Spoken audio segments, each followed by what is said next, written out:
El sol de la mañana comenzaba a teñir de un naranja violento las columnas de mármol del Foro Romano, pero para Lucio, aquel resplandor no era más que el foco de un escenario al que temía subir.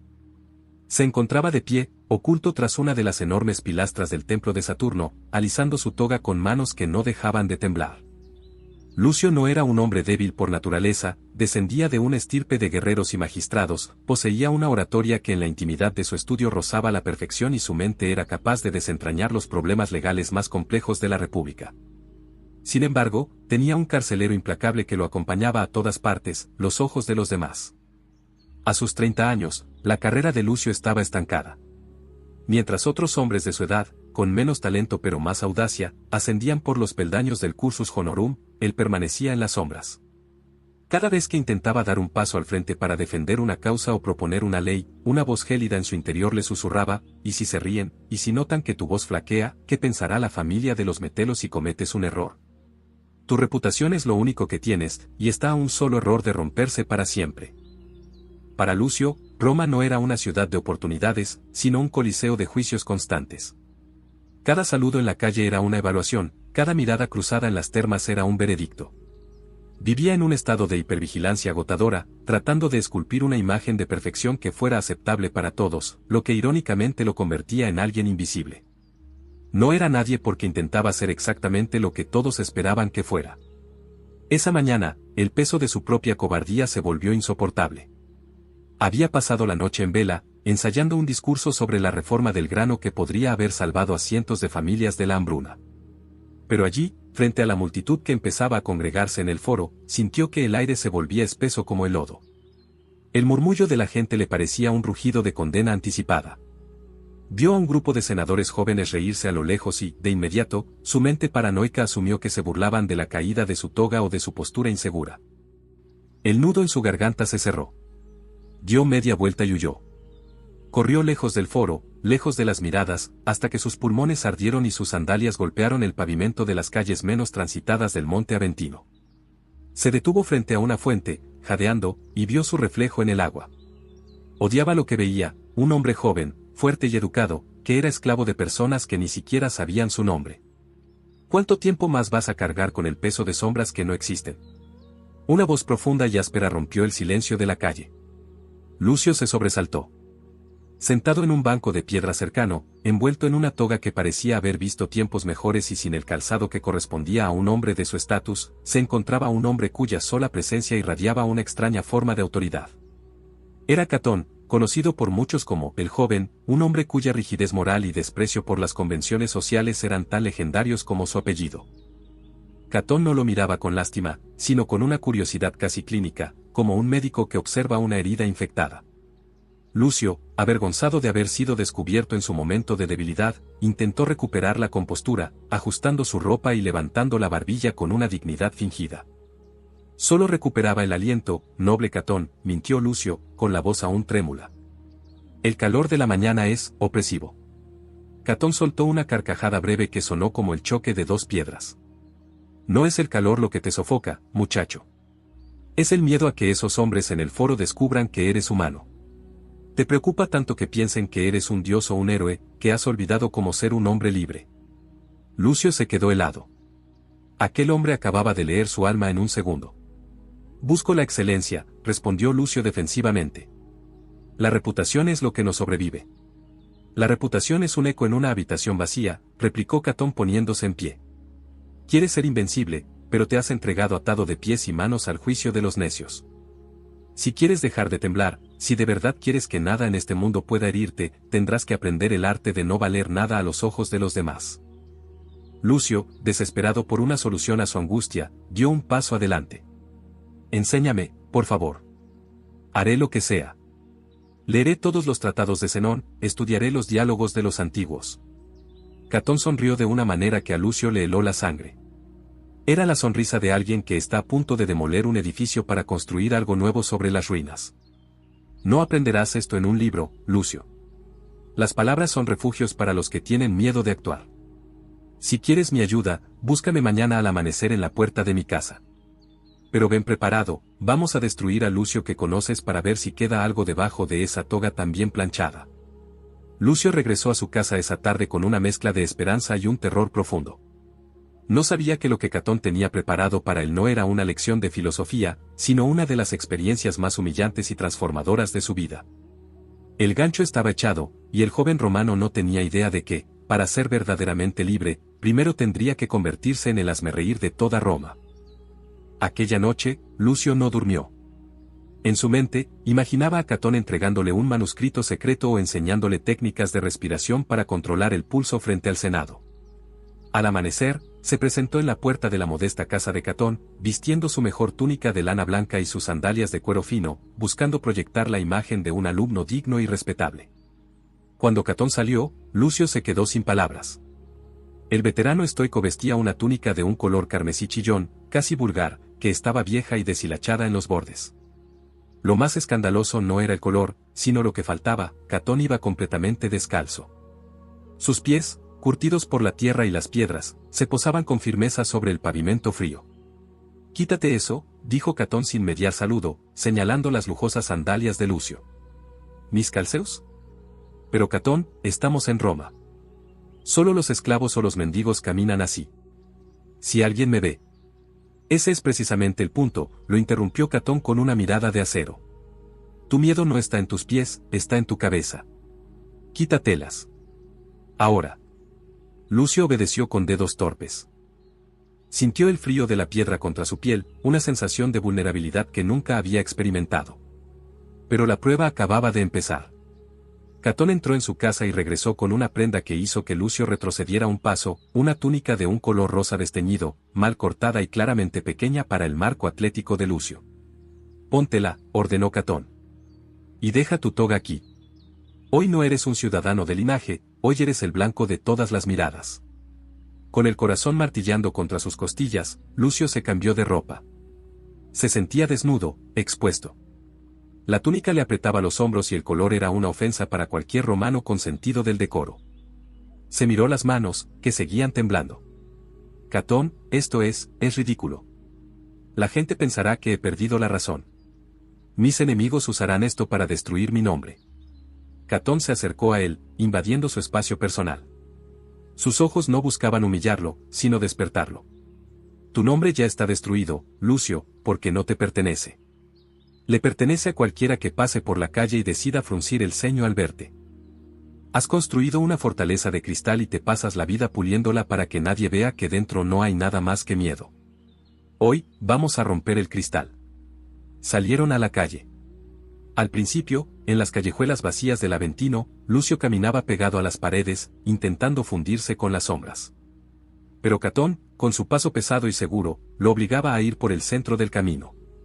Cada vez que escuchaban pasos, Lucio agachaba la cabeza, sintiendo que el calor de la vergüenza le subía por el cuello hasta encenderle las orejas. «Camina erguido», le susurraba Catón. «Si vas a ser un bufón, sé el mejor de todos. No les des el placer de ver que te duele». Llegaron a la vía sacra, la arteria principal de la ciudad, donde el flujo de personas era constante. Mercaderes, soldados, matronas romanas y esclavos se cruzaban en un baile de actividad. Al principio, la gente simplemente pasaba de largo, demasiado ocupada con sus propias vidas. Lucio sintió un breve alivio: «Quizás nadie me vea». Pero entonces ocurrió. Un grupo de comerciantes que descansaban junto a una fuente se fijó en la extraña pareja. Un hombre robusto, con la túnica manchada de vino, señaló a Lucio y soltó una carcajada estrepitosa que cortó el aire como un látigo. «Mirad eso», gritó el hombre. «Un noble que ha olvidado cómo vestirse. ¿O es que tu mujer te ha echado de casa con lo primero que encontró, jovencito?». Las risas se multiplicaron. Otras personas se detuvieron a observar. Lucio sintió un impulso primario de salir corriendo, de esconderse en el rincón más oscuro de Roma y no salir jamás. El sudor frío le perreaba por la espalda. Sus ojos buscaban el suelo, deseando que la tierra se abriera y lo devorara. Cada carcajada era como un golpe físico en su pecho. «Míralos, Lucio», dijo Catón, manteniendo un paso lento y deliberado. «No cierres los ojos. Mira sus rostros. Mira cómo se divierten a costa de un trozo de tela. ¿Sientes el dolor? ¿Dónde te duele exactamente?». «En el alma, Catón», susurró Lucio con la voz quebrada. «Me siento degradado. Siento que he perdido todo mi valor como hombre. Catón se detuvo en medio del tumulto, ignorando las burlas que ahora empezaban a llover sobre ambos. Agarró a Lucio por el hombro y lo obligó a mirar a la multitud. Eso es lo que quiero que entiendas. Tu valor no ha cambiado. Tu mente sigue siendo la misma, tus virtudes siguen ahí, tu sangre sigue fluyendo. Lo único que ha muerto es una ilusión. Estás sufriendo por algo que ocurre fuera de ti, en las mentes de un puñado de desconocidos que mañana habrán olvidado tu cara. En ese momento, Lucio vio acercarse a un grupo de jóvenes aristócratas con los que solía cenar. Eran hombres con los que había intentado encajar desesperadamente, cuyas opiniones valoraba por encima de la suya propia. Al verlo, se detuvieron en seco. El silencio que seguido fue más doloroso que cualquier carcajada. El juicio en sus ojos era frío, una mezcla de asco y desconcierto. Lucio sintió que sus rodillas flaqueaban. Estaba a punto de colapsar bajo el peso de la deshonra social. El gancho de esta parte se manifiesta cuando uno de los aristócratas, el que Lucio más admiraba, se adelanta y, con una sonrisa cruel, se prepara para lanzar el insulto que romperá definitivamente la poca voluntad que le queda al joven aprendiz. El joven aristócrata que se adelantó era Marco, un hombre cuya aprobación Lucio había buscado durante años con una servidumbre casi patética. Marco era el epítome del éxito social romano, siempre vestido con la última moda, rodeado de clientes y con una lengua afilada que podía elevar o destruir una reputación en una sola cena. ¿Lucio?, preguntó Marco, fingiendo una sorpresa exagerada mientras sus acompañantes estallaban en risitas. Por un momento pensé que un esclavo de las cocinas se había vuelto loco y había robado los trapos de una meretriz. Pero no. Eres tú. Lucio sintió que el mundo se encogía. El frío del suelo bajo sus pies descalzos parecía subir por sus piernas hasta congelarle el corazón. El silencio del grupo de nobles era una sentencia de muerte social. Podía ver cómo, en los ojos de Marco, su futuro político se desvanecía. Nadie votaría por un hombre que caminaba por la vía sacra vestido de rosa y sin calzado. Nadie respetaría a un loco.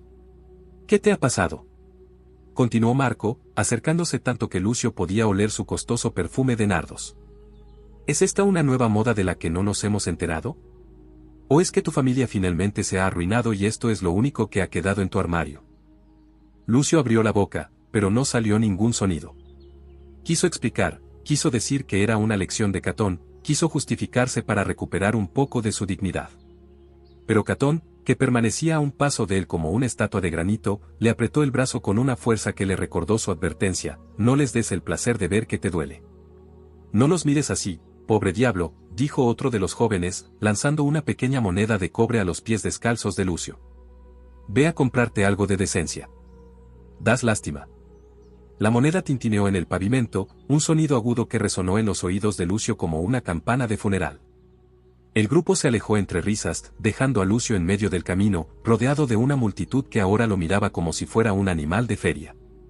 Sigue caminando, ordenó Catón con voz plana. No puedo, sollozó Lucio, con las lágrimas finalmente asomando en sus ojos. Me han visto.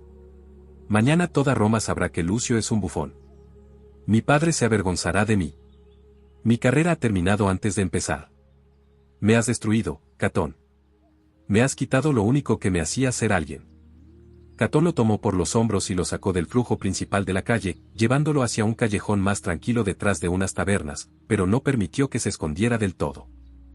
Escúchame bien, dijo Catón, fijando su mirada en los ojos enrojecidos de su alumno. No te he quitado nada.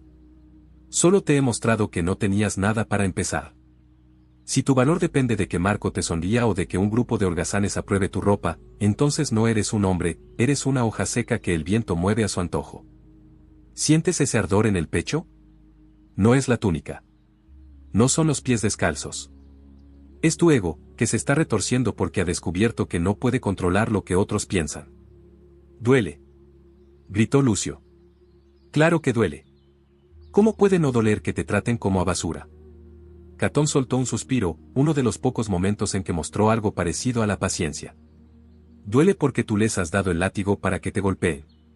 Cada vez que valoras la opinión de alguien a quien no respetas, le estás entregando el control de tu felicidad. Marco es un hombre vacío, esclavo de sus propios vicios y de la apariencia. ¿Por qué dejas que un esclavo sea el juez de tu vida? Lucio miró la moneda de cobre en el suelo. La humillación era tan física que sentía náuseas. Sin embargo, en medio de ese torbellino de vergüenza, una pequeña chispa de duda comenzó a formarse. Notó que, a pesar de los insultos, su cuerpo seguía funcional. El sol seguía brillando. El cielo no se había desplomado. La mayoría de los hombres, continuó Catón, pasan toda su vida huyendo de este momento. Se esconden tras títulos, riquezas y ropas caras para evitar que alguien les señale y se ría.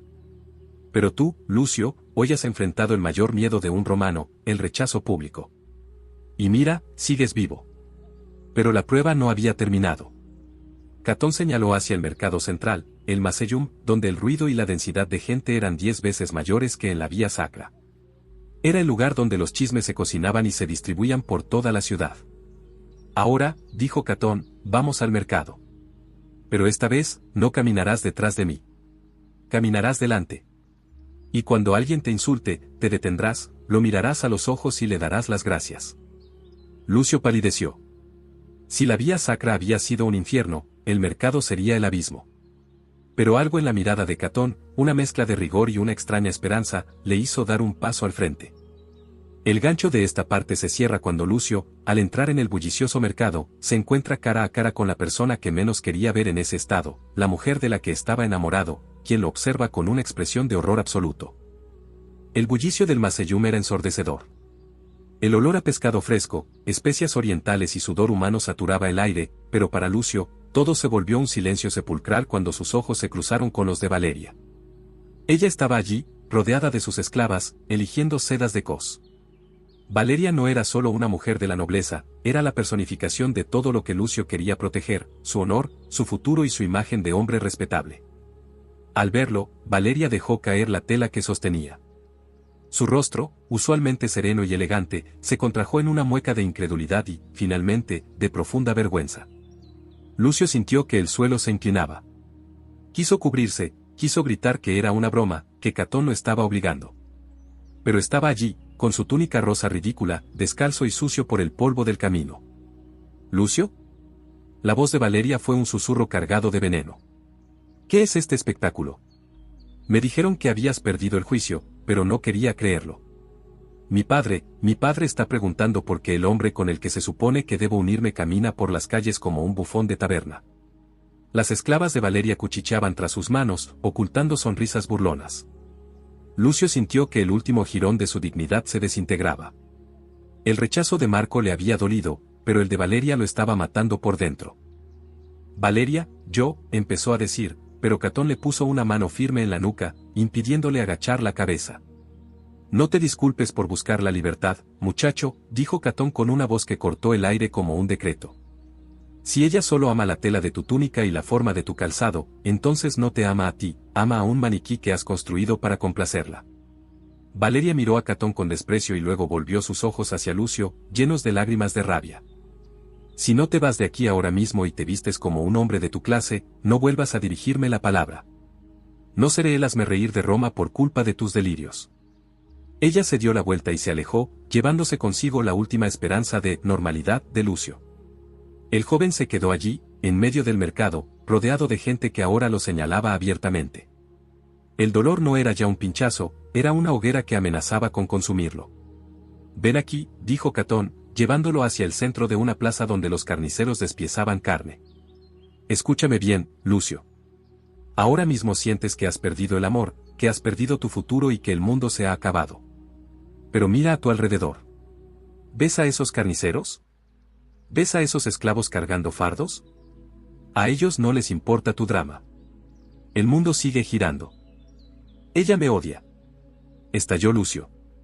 Toda mi vida he trabajado para ser digno de ella y de mi posición, y en una mañana lo has destruido todo. Catón lo miró con una seriedad aterradora. Te equivocas. No he destruido nada que fuera real. Si su afecto dependía de que llevaras una toga de lana fina, ese afecto era una prisión, no un tesoro. El estoico no busca ser odiado, pero es indiferente hacerlo si el precio de la aprobación es la esclavitud de su alma. Dime, ¿qué es lo que realmente te duele? ¿El hecho de que ella se haya ido, o el hecho de que tu ego se ha quedado sin el espejo donde se miraba para sentirse importante? Lucio se sentó en un escalón de piedra, con los pies sangrando ligeramente por las asperezas del camino. El consejo central de la lección empezó a resonar en su cabeza: el insulto solo existe si tú lo aceptas. Si un hombre loco te grita que eres un pez, ¿te ofendes?, preguntó Catón. No, respondió Lucio. Porque sé que no soy un pez. ¿Y si un hombre te llama estúpido o ridículo? ¿Por qué te duele? Te duele porque, en el fondo, dudas de ti mismo. Te duele porque le das autoridad sobre la verdad. Si tú sabes quién eres y que tus acciones tienen un propósito, las palabras de Valeria o de Marcos son como la lluvia sobre una estatua de bronce. La mojan, pero no la cambian. Lucio miró a un niño que pasaba por allí y que, al verlo, se rió y le lanzó una cáscara de fruta.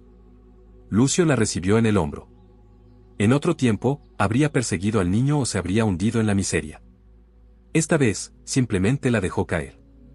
El problema, Lucio, es que has vivido para el aplauso, continuó Catón. Y quien vive para el aplauso, pone su garganta en manos de la audiencia. Si dejas de buscar el aplauso, te vuelves invencible, porque ya no hay nada que puedan quitarte. Lucio cerró los ojos y trató de respirar.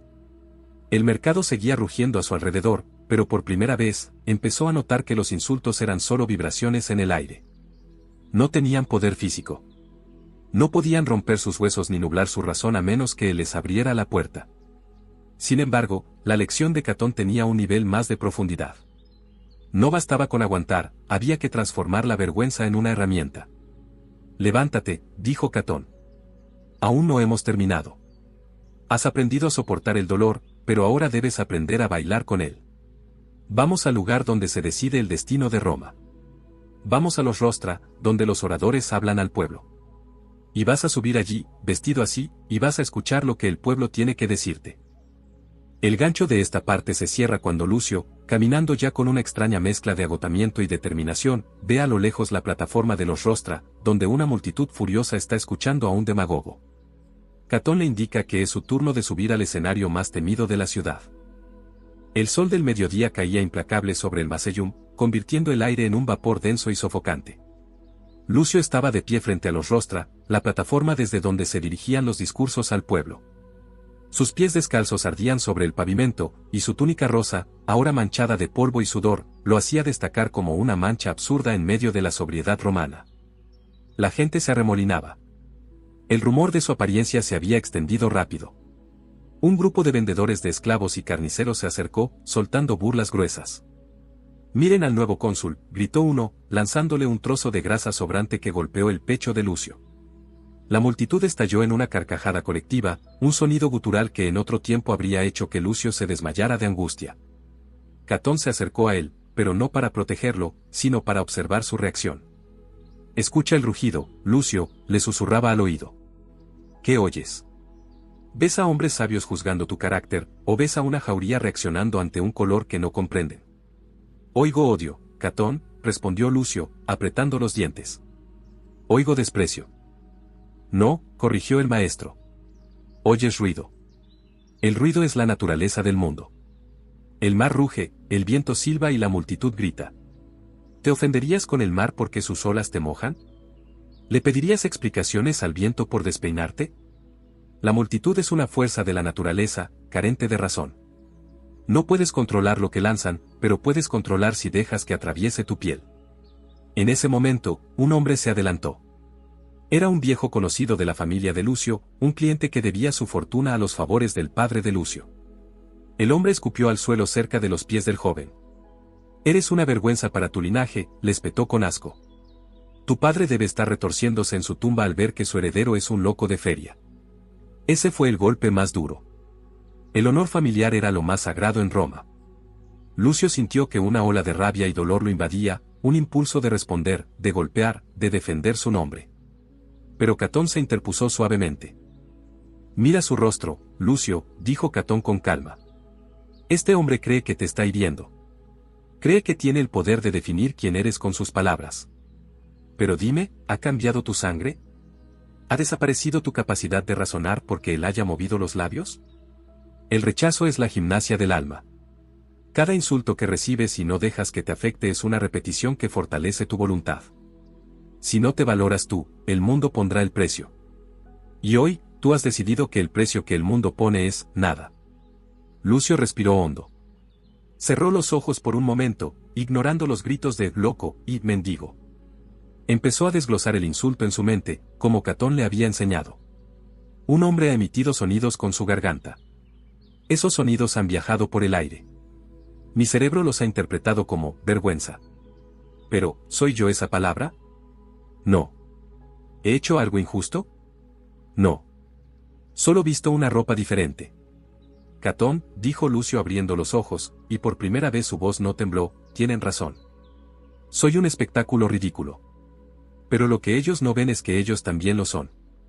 Corren tras el dinero, se humillan por un favor de un senador, viven aterrados de perder lo que tienen. Yo solo tengo miedo de una túnica rosa.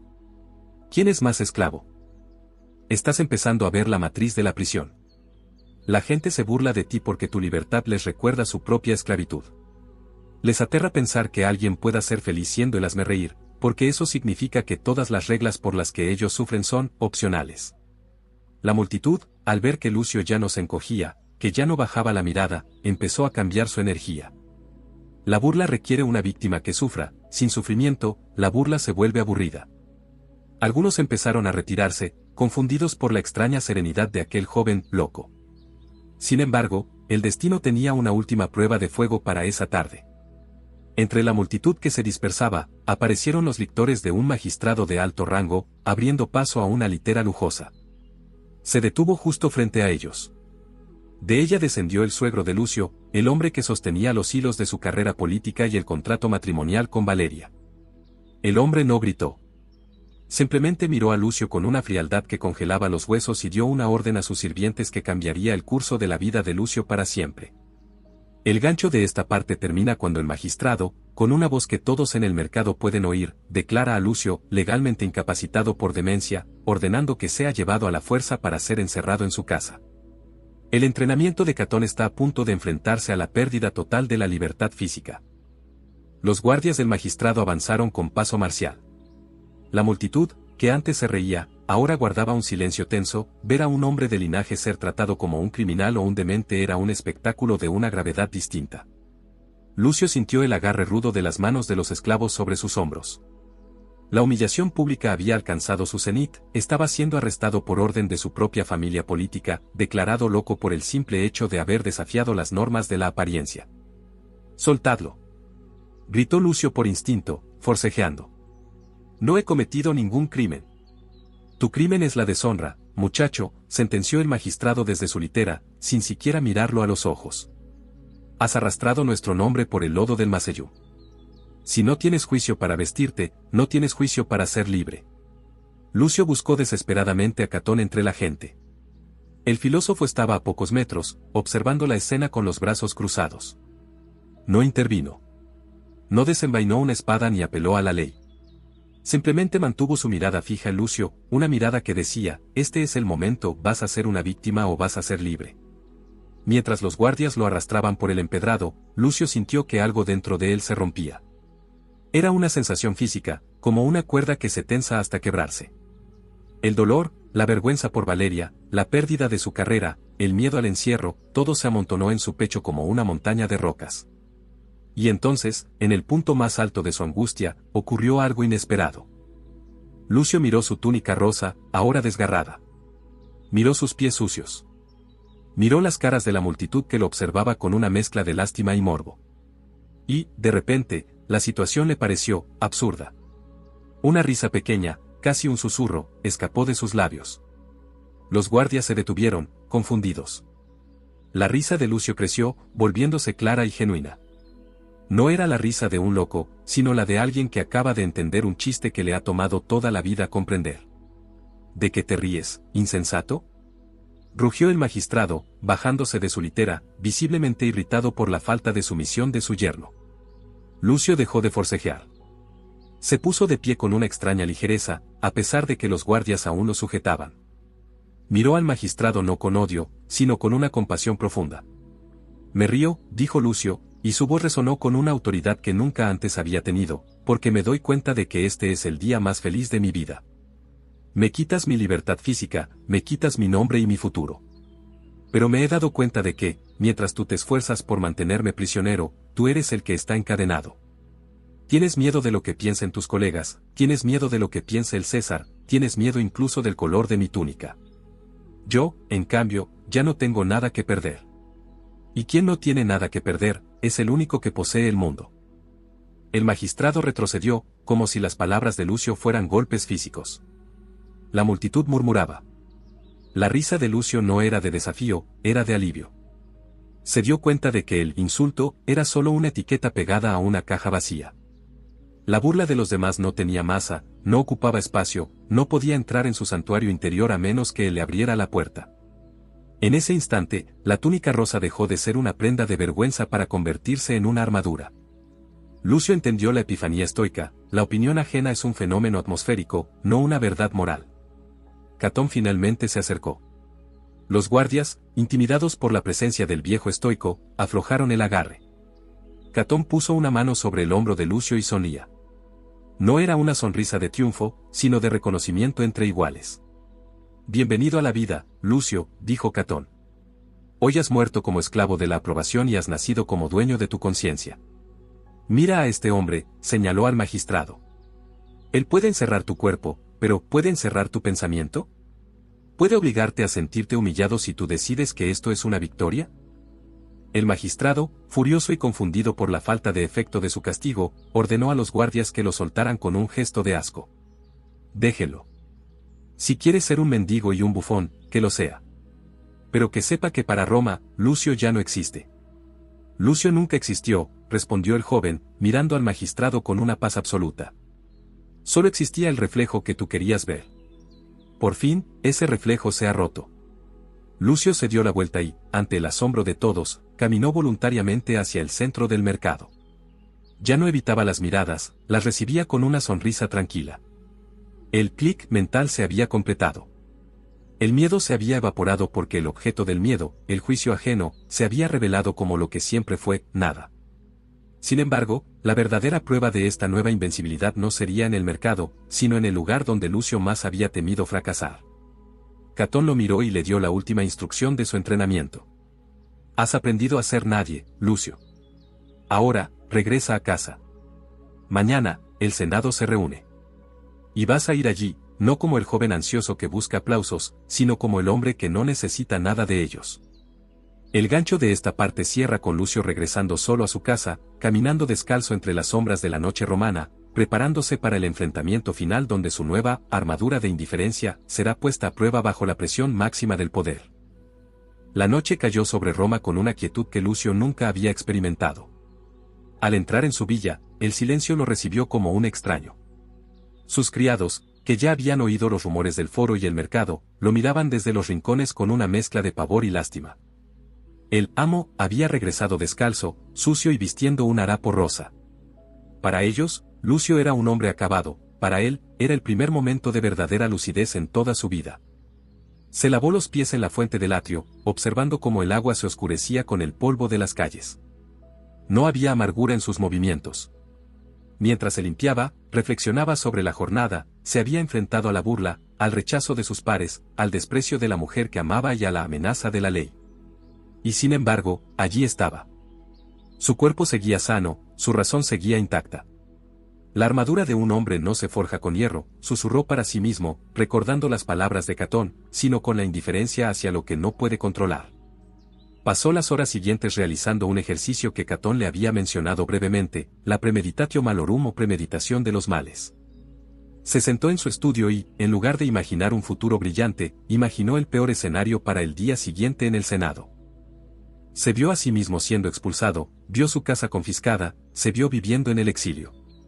Y en cada escenario, se preguntaba, ¿puede esto tocar mi virtud? ¿Puede esto impedirme actuar con justicia?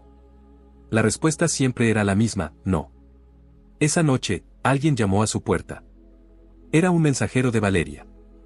Le traía una nota breve y fría, el compromiso estaba roto y ella exigía que se le devolvieran los regalos de boda para no volver a ver su nombre vinculado al de un loco. En otro tiempo, Lucio habría pasado la noche llorando o escribiendo cartas desesperadas de súplica. Esta vez, simplemente tomó los regalos, joyas de oro y sedas, los puso en un cofre y se los entregó al mensajero con una sonrisa amable. Dile a Valeria que le deseo que encuentre a un hombre cuya felicidad dependa de algo más sólido que el color de una túnica, dijo con calma. El mensajero se fue desconcertado. Lucio sintió una liberación física, como si le hubieran quitado una cadena del cuello.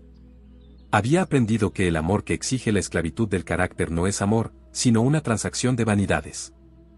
Al alba, Catón apareció en su casa. No traía túnicas rosas esta vez. Traía una toga blanca, sencilla, de la lana más común, la que vestían los ciudadanos humildes. Hoy no necesitas el disfraz de bufón, Lucio, dijo Catón, observando la nueva postura de su alumno. El ridículo ya hizo su trabajo, te arrancó la piel sensible. Ahora eres cuero curtido. ¿Y si hoy fracaso en el Senado, Catón? Preguntó Lucio mientras se ajustaba la toga con manos firmes y seguras. Fracasarás si permites que su odio te haga odiarlos a ellos, respondió el maestro. Fracasarás si buscas su aprobación. Pero si hablas con la verdad y la justicia, habrás triunfado antes de abrir la boca, sin importar lo que ellos decidan. Recuerda, tú eres el único juez de tu propia conciencia. El tribunal de los hombres es un teatro de sombras. Lucio se miró al espejo por última vez. Ya no buscaba imperfecciones en su vestimenta. Buscaba la firmeza en su mirada. Se dio cuenta de que la verdadera libertad no era hacer lo que uno quería, sino no tener que hacer nada para complacer a los demás. Había dejado de ser un mendigo de aplausos para convertirse en un soberano de sí mismo. Caminaron hacia el Senado. Mientras subían la colina del Capitolio, Lucio notó que la gente se detenía a señalarlo. Los murmullos volaban, es él, el loco de ayer, mírenlo, ahora pretende ser un senador de nuevo. Pero Lucio ya no sentía aquel calor asfixiante en el cuello. El ruido de la multitud era ahora como el sonido de las cigarras en verano, constante, inevitable, pero totalmente irrelevante para su propósito. El gancho de esta parte ocurre cuando llegan a las puertas de la Curia Julia. Allí, un grupo de senadores, liderados por Marco y el suegro de Lucio, bloquean la entrada. Marco, con una sonrisa de superioridad, levanta una mano y anuncia ante todos los presentes que van a proponer una moción para prohibirle la entrada a Lucio, alegando que su presencia es un insulto a la dignidad de la República. El aire dentro de la Curia Julia era pesado, cargado con el olor a incienso y el murmullo de cientos de hombres que representaban el poder absoluto de Roma. Cuando Lucio cruzó el umbral, el silencio cayó sobre la sala como una losa de mármol. No era un silencio de respeto, sino de expectación morbosa. Querían ver al hombre que ayer caminaba descalzo, querían ver cómo se desmoronaba bajo el peso de la institución más poderosa de la tierra. Marco se levantó, con su toga impecable y una expresión de asco fingido. «Senadores», exclamó, extendiendo los brazos. ¿Permitiremos que la dignidad de este recinto sea manchada por un hombre que ha perdido el decoro y la razón? Lucio ha demostrado que prefiere la compañía de los bufones a la de los ciudadanos. Que sea expulsado antes de que su locura nos contagie. Un rugido de aprobación sacudió las paredes. El suegro de Lucio, desde su sitial de honor, asintió con frialdad. Lucio, sin embargo, no se movió. No bajó la cabeza. No buscó el apoyo de Catón, que observaba desde el fondo. Caminó hacia el centro del hemiciclo, hacia el espacio reservado para los oradores, con una calma que empezó a inquietar a sus agresores. Cuando Lucio empezó a hablar, su voz no era el grito desesperado de alguien que intenta defenderse, sino un tono claro, profundo y sereno que cortó el estruendo. Mis conciudadanos, dijo Lucio, y la palabra conciudadanos sonó como una invitación, no como una súplica. Ayer me llamasteis loco porque vestía una túnica rosa y caminaba sin sandalias. Me llamasteis indigente porque no oculté mi cuerpo tras las telas que dictáis como correctas. Pero hoy, mientras os observo desde aquí, me pregunto, ¿quién de nosotros está realmente desnudo? Un senador gritó un insulto, pero Lucio continuó como si no hubiera oído nada. Su mente era una fortaleza inexpugnable. He pasado años aterrado por vuestro juicio. Vivía para vuestros aplausos y moría con vuestras críticas. Mi vida no era mía, era vuestra. Me habéis juzgado por mi ropa, por mi calzado y por mis silencios. Pero ayer, gracias a la sabiduría de un hombre que no teme a la verdad, descubrí el secreto que os mantiene a todos vosotros encadenados, el insulto solo existe si yo lo acepto. Lucio señaló a Marco, quien frunció el ceño, confundido. Si me llamas loco, y yo sé que mi razón es clara, ¿quién es el que miente? Tú. Si me llamas deshonrado, y yo sé que mi alma es justo, ¿quién pierde el honor? Tú. Vuestras palabras son flechas que caen al suelo antes de tocarme, porque he dejado de daros permiso para herirme. La sala quedó en un silencio absoluto. Ya no se reían. Había algo en la postura de Lucio, una libertad tan radical y absoluta, que los hacía sentir pequeños. Lucio no estaba pidiendo permiso para estar allí, estaba ejerciendo su derecho a la verdad. «Queréis expulsarme porque mi presencia os recuerda que vuestro poder es un espejismo», continuó Lucio. «Creéis que podéis quitarme mi carrera, mi estatus y mi nombre. Hacedlo. Quitadme la toga, quitadme mi casa, enviadme al exilio. Nada de eso es mío. Lo único que me pertenece es mi capacidad de elegir cómo respondo a la injusticia. Y elijo responder con indiferencia hacia vuestro odio y con fidelidad hacia mi propia conciencia». Lucio no esperó a que votaran. No necesitaba su veredicto. Había dicho lo que era justo y eso era su única victoria necesaria. Se dio la vuelta y, con la misma calma con la que había entrado, comenzó a caminar hacia la salida. «Espera», gritó un senador anciano, conocido por su sabiduría. «Lucio, si no te importa nuestro juicio, ¿por qué has venido hoy?» Lucio se detuvo y miró por encima del hombro. «He venido para demostraros que un hombre que no busca nada de vosotros es el único hombre al que no podéis controlar. He venido para mostraros que la libertad empieza el día en que dejas de buscar el aplauso en los ojos de los demás». Lucio salió del Senado a la luz deslumbrante de la tarde. Catón lo esperaba fuera. No se dijeron nada, no hacía falta. Lucio se quitó la toga blanca y la dejó caer sobre las escaleras, quedando solo con una túnica sencilla. Empezó a caminar descalzo por el foro, pero esta vez nadie se rió. Al ver su paso firme y su rostro lleno de una paz inquebrantable, la gente se apartaba con un respeto instintivo, como si pasara un rey.